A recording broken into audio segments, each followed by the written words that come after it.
Banyak siar di internet yang mencoba menjelaskan kepribadian berdasarkan beberapa faktor seperti nama, bulan lahir, tulisan tangan, bahkan horoskop. Ya, itu jika kalian percaya hal itu. Tapi pernahkah kalian bertanya-tanya apakah ada studi yang lebih ilmiah untuk mengidentifikasi urutan kelahiran seseorang pada kepribadian mereka? Apakah ada perbedaan karakter dan emosi antara saudara kandung hanya karena ada yang lahir duluan dan ada yang lahir belakangan? Check this out.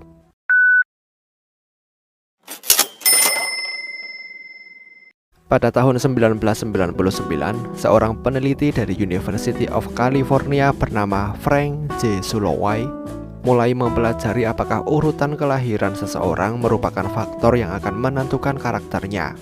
Suloway memiliki teori urutan kelahiran merupakan faktor yang berpengaruh besar terhadap perubahan atau evolusi psikologis seseorang. Apakah seseorang akan menjadi orang yang tradisional, kreatif, optimis, atau mandiri? Argumennya, urutan kelahiran membuat perbedaan karakter seseorang karena korelasi atau hubungannya dengan usia, ukuran, pengaruh, dan status seorang anak dalam sebuah keluarga akan berpengaruh pada individu dalam keluarga itu. Faktor utama untuk Suloway adalah adanya perbedaan hierarki antara anak-anak yang mampu menyebabkan setiap anak mengalami pengaruh keluarga yang berbeda dari aspek intervensi orang tua. Dia mengemukakan beberapa penelitian sebelumnya, terutama penelitian psikolog Austria yang bernama Alfred Adler yang menemukan indikasi jika saudara kandung yang hidup bersama seiring bertambahnya usia akan mulai membentuk kepribadian yang sangat berbeda satu sama yang lain. Suloway ingin mengidentifikasi apakah urutan kelahiran merupakan penyebab fenomena itu. Menurut Suloway, kepribadian seseorang dihasilkan dari tanggapannya terhadap rangsangan yang diterimanya dari lingkungan. Setiap anak yang lahir akan menerima rangsangan yang berbeda dari orang tua, saudara kandung, dan lingkungannya, sehingga menimbulkan perbedaan yang signifikan antara sikap mereka terhadap satu sama yang lainnya. Menggunakan teori Adler, Suloway percaya jika saat membandingkan anak sulung dengan individu lain yang juga anak sulung, akan ada kesamaan yang signifikan dalam cara mereka berpikir yang selanjutnya mendukung hipotesisnya. Putra sulung Suloway dikatakan memiliki kecenderungan lebih berani dalam mengambil tanggung jawab, ambisius, terorganisir, dan berpendidikan tinggi karena orang tua akan memprioritaskan mereka. Anak sulung lebih menyukai hal-hal yang tidak biasa, tidak suka diganggu, dan suka mencoba hal-hal baru. Ditinjau dari karakteristik pribadi, anak sulung memiliki karakter yang lebih ekstrovert dengan cara yang dominan, tidak takut memimpin, dan cenderung sukarela menjadi pemimpin. Untuk anak berikutnya, Suloway berpendapat kelompok ini akan lebih cenderung menyelesaikan masalah dengan cara yang tidak serius atau informal dan terbuka untuk menerima pandangan orang lain. Pengaruh orang tua juga terlihat dalam pembentukan kepribadian anaknya. Anak laki-laki tertua ditemukan lebih patuh pada instruksi kedua orang tuanya, menghormati hukum keluarga, dan lebih seperti ibunya dalam hal protokoler. Mereka juga tidak malu menggunakan posisinya dalam keluarga sebagai anak tertua, lebih agresif, dan memiliki kemampuan untuk mendominasi adiknya. Adapun adiknya, karena dia tidak memiliki kekuasaan atau wewenang sebagai anak sulung dan otomatis harus mengalah, lebih suka menggunakan taktik yang licik, yaitu seperti mengeluh, memohon, menganggap semuanya lucu, atau meminta bantuan orang tuanya untuk menyelesaikan masalahnya. Studi dari Adler menemukan jika satu atau lebih saudara kandung biasanya akan bergabung bersama untuk melawan kakak laki-laki atau perempuan, dan dia menganggap hal itu wajar terjadi. Salah satu temuan terpenting yang ditemukan oleh Suloway dalam penelitiannya adalah perbedaan cara berpikir dalam mengevaluasi hal-hal seperti ideologi, politik, sosial, dan ilmiah.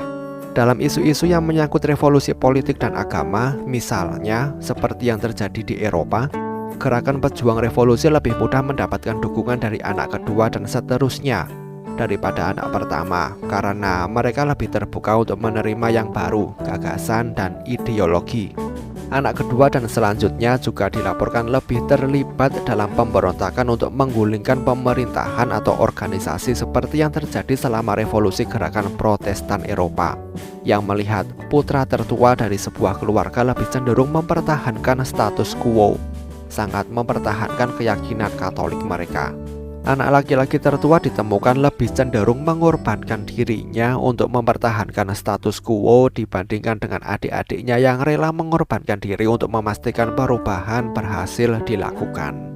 Dalam bidang pendidikan, khususnya dalam studi sains, bidang-bidang yang dipilih para ilmuwan juga dilaporkan oleh Sulowai memiliki perbedaan yang signifikan jika dibandingkan menurut urutan kelahiran.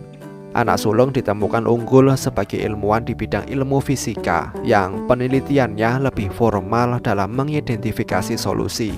Sedangkan ilmuwan yang lahir sebagai anak kedua dan seterusnya suka memilih bidang ilmu terbuka seperti biologi atau ilmu sosial, di mana mereka bisa mengidentifikasi masalah utama dari suatu isu. Karena perbedaan cara berpikir dan cara memandang dunia yang sangat berbeda, catatan individu yang dianugerahi hadiah Nobel untuk sastra dan perdamaian juga lebih berpihak pada anak yang lahir belakangan, tidak didominasi oleh individu anak tertua. Pola kepemimpinan para pemimpin dunia juga menunjukkan perbedaan yang signifikan antara anak sulung dan anak selanjutnya. Individu seperti Karl Marx dan Mahatma Gandhi yang memiliki pandangan dan ideologi yang mandiri, utopis, lebih emosional dan suka menggunakan pendekatan yang lembut ketika menghadapi krisis, bukanlah yang tertua di antara saudara kandungnya. Sedangkan anak sulung melahirkan pemimpin seperti Joseph Stalin dan Benito Mussolini yang lebih dominan, tidak takut mengarahkan dan seperti pemimpin yang diktator. Kesimpulannya adalah, Sulowai berpikir urutan kelahiran memang berperan besar dalam membentuk kepribadian seseorang. Anak sulung diyakini cukup takut gagal dan sering merasa apa yang mereka lakukan kurang baik.